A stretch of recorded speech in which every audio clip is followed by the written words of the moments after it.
Hello and welcome to Nerdarchy. For nerds, by nerds, I'm Nerd Steve, joined as always by this fellow outlaw of imagination. Nerdarchy Ted, greetings adventurers, dreamers, and occasional lawbreakers. Beneath the shimmering dome, civilization clings to order amid the swirling chaos outside, while the domes shield against magical corruption. Inside, justice often favors the powerful. The Watch enforces the will of the ruling houses, while gangs, gladiators, and shadowy factions impose their own brutal codes on everyone else. And a quick reminder, folks, that down in the description you can find links to Nerdarchy.com, where Ted is writing fresh articles on Under the Dome on a weekly basis. Justice is unequal by design. Crime barons watch guards the rich, leaving the poor to be judged by fists, crystal judges, and gladiatorial arenas. Flesh warp abominations roam free because no one dares enforce justice. But sometimes justice is for sale. Across the domes, the wealthy and powerful often bend the law to their will. Whether through bribes, favors, or intimidation, those with enough resources can buy freedom or vengeance. That pretty much holds true for most civilizations, right? Especially when you're looking at more feudal or medieval times, where it can be less about right and wrong and more about who has the means. I mean, even in our own society, that's pretty true too. Yeah, so I look at this, it could very well be both sides of the adventure. I feel in a lot of ways there are elements of this setting that are inspired by Darkside. You've got the horrible areas outside the city, and it's kind of just as horrible inside the cities as well. The common folk have it hard. The real heroes of the setting have to be the players, and you might not necessarily be the shining paladin or the noble knight. You're probably at least a little bit level of despicable or shady, just because that is what society makes. It's hard to be the beacon when everything around you is just that hard. I will say that in hindsight, yes, Atlas, it does make sense for inspiration. But I think I was thinking more of Mad Max. And, sure. And maybe a smattering of Sons of Anarchy, right? From city to city, like these are all self-contained little fiefdoms of their own, and they're gonna have different rules and different laws. Where I've been running my games out of, there is an organized guard and watch, and there's aristocrats and nobles, and they have their laws, but they're pretty loosey-goosey with them, especially as long as their interests aren't being interfered with, right? The watch is there really to safeguard the interests of the grind barons in Crystallia. In other domes, it can be very different, and is going to be very different. But as far as justice and what happens to criminals in the setting of Under the Dome, now we have a lot more latitude than we do in some other settings, right? Because you do have a big city that has room to have prisons, but I feel like, at least in my part of Under the Dome that I'm playing in, they're gonna use that less and reserve prisons for high value prisoners, usually probably of a political nature, which has come up in our games. There's a large arena, there's lots of gladiator combat. As a matter of fact, all the houses ruled by the grind barons actually have their own gladiator schools that they use to send forth, but then there's independent schools as well. Some of the people that are fighting are going to be prisoners, but that's not the majority. The majority is more like people who were like, okay, what are ways that I can better myself in this harsh world? And if you're strong of arm or nimble and you can be ruthless, well, the arena might be a place for you to make a better life for yourself, garner fame and wealth. Several of the characters in the campaign I'm running, they're all from different gladiator schools, but they're freemen. Like most of the gladiators are freemen, but you might be given the option of, well, do you want to work your dead off fighting in the arena where you may die, or do you want to be exiled into the wastes where you also may die? It's kind of like pick your poison.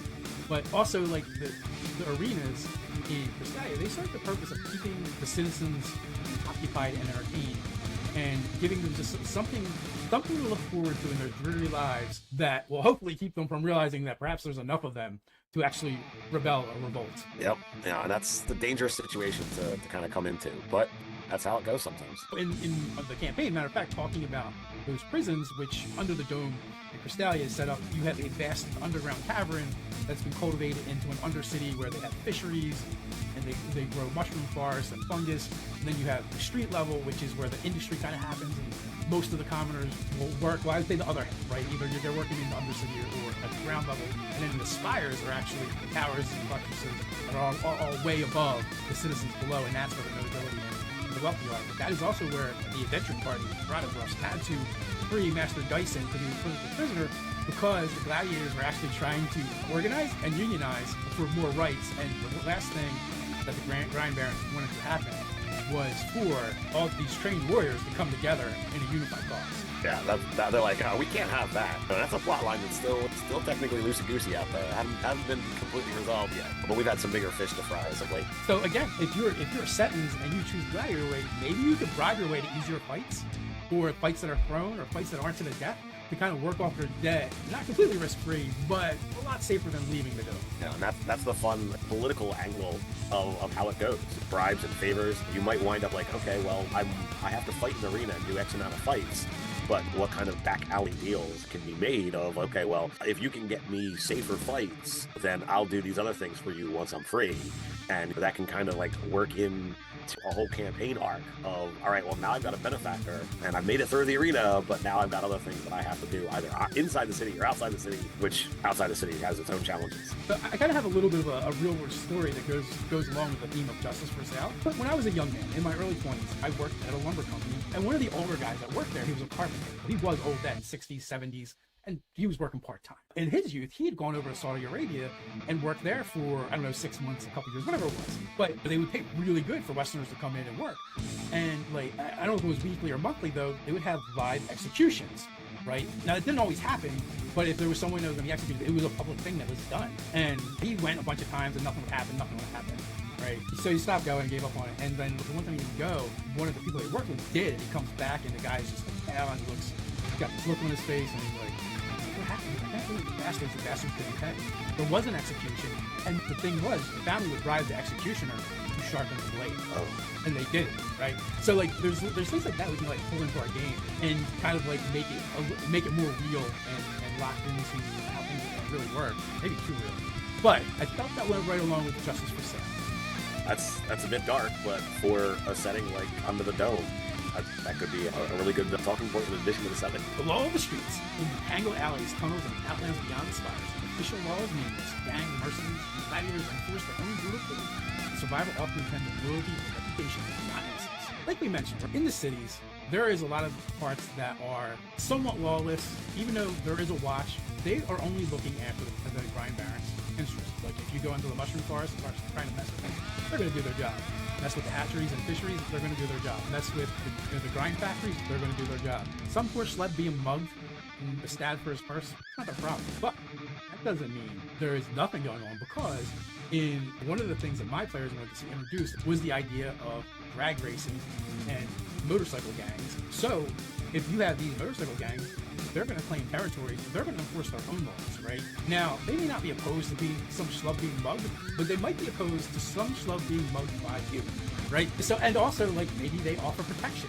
They have a racket going on. So, in its own way, they become their own form of watch that the different merchants and patrons can kind of rely on, because they're being bought and bribed to do the job of the watch that the watch isn't doing. So I imagine the watch can only go so far in the city. Like there's it wouldn't be profitable or what have you to have watch being able to cover everywhere. And you know that there are certain areas in our world where like the response time for the cops is a lot slower because it's a dangerous area and the cops really don't have any desire to go there. So I imagine you've got a similar situation with the watch in these different dome cities, at least the ones that we've built so far, because you have got somebody in power that has wealth, that has money, what have you, and there's areas that the poor, like, they don't provide enough value to those in power to care enough to do anything about those areas. So you've got the areas that are run down, that are full of these gangs, what have you, that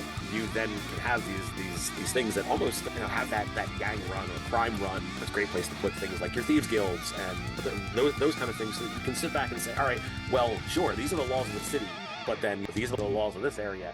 And things could change as fluctuations of power happen as this gang decides to take over. Well, now there's enforcers that happen to hang out on market day and they see something that they like. They're in charge, essentially. They're just like, all right, I'm gonna take this.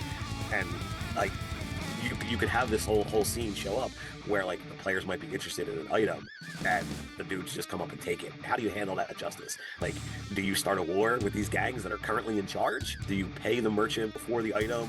And then what? So like, I like testing people out to see like, well, how are you going to react? How are these characters going to react to this scene? Like, see, like, is that hero guy going to turn? I'm also thinking, right, like you have these different gangs, you actually have overlapping territories, and it's not profitable or generally healthy to be going into gang wars all the time. So they probably also have ways and codes of their own that they use in order to facilitate these disagreements in a way that isn't going to turn the streets crimson with their friends and families' blood. So maybe when these disputes happen, they have a race, like a winner take all kind of deal. You probably have to have some kind of status in order to even get an opportunity to do this. But that being said, it would be an interesting place for us to take a look at and go, well, how are the laws and rules outside of what is officially the governance of the city done, right? Drag racing is one. Also, is there something cool, like, I don't know if you remember the old Flash Gordon movie? I know the name, I couldn't. Yeah, well, I think about it. So there's this, it's been years and years since I've seen it, kind of dated myself, but I saw it when I was a kid. And there was this tree or wooden stump-like structure with holes in it, right? The two people, they're like squaring off, Flash Gordon and the other guy, and it's like a game of chicken. You're sticking your arm in the holes in the tree. Well, there's something in there that is like venomous, and the objective is it's basically a test of grit or nerve, and to see who balks first or gets bit, right, and possibly dies from this poison. You could do things like that as well that these gangs might do, or maybe they have their own areas where they do like pit fighting, whether it's armed or unarmed. Unarmed is even better because you can do it over and over again, right? More than likely. And then again, it also creates spectacle, gives people something to bet on and wager on, and then you come away with one side that's clearly the winner, and that settles the dispute.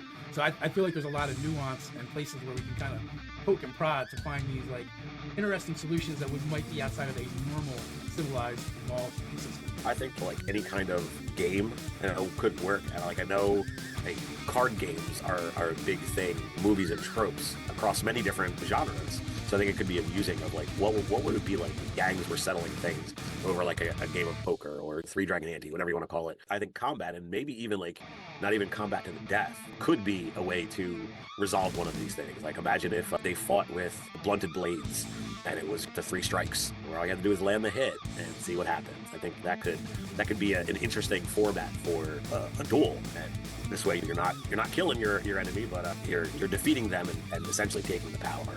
Well, Vikings also had a tradition as well called flighting, and flighting was basically an insult challenge, right? It was like a rap battle essentially. You could also introduce something like that, where maybe the cheering of the crowd kind of determines who's landing the telling blows, right? And your life's not in danger, but your ego and pride very well baked in. All right, so but I mentioned combat, so like trials by combat and blood debt could absolutely be a possibility. By many domes, disputes are settled not by judges but by blood. Trial by combat, honor duels, and sanctioned gladiatorial fights remain recognized and sometimes the only means to achieve justice or retribution. I love the idea of the sanctioned gladiatorial fights, especially think about like the higher up you go in the power structure in a city like Australia, where everyone has a role to play and everyone is kind of important for the survival of the city. So going to war with another house, it just spelled the doom of the city. It caused the collapse of the dome. So that's definitely something you're not going to want to happen. But if there's a dispute between two rival houses, perhaps that is settled by either a duel or a sanctioned gladiator fight. Each side chooses a champion.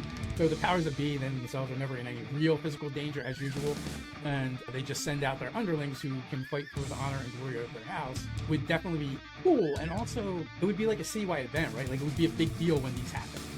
If you were framed in under the dome, would you fight in the arena to clear your name or vanish into the rocks and rebuild your life? Let us know down below. Smash that like button, subscribe, and ring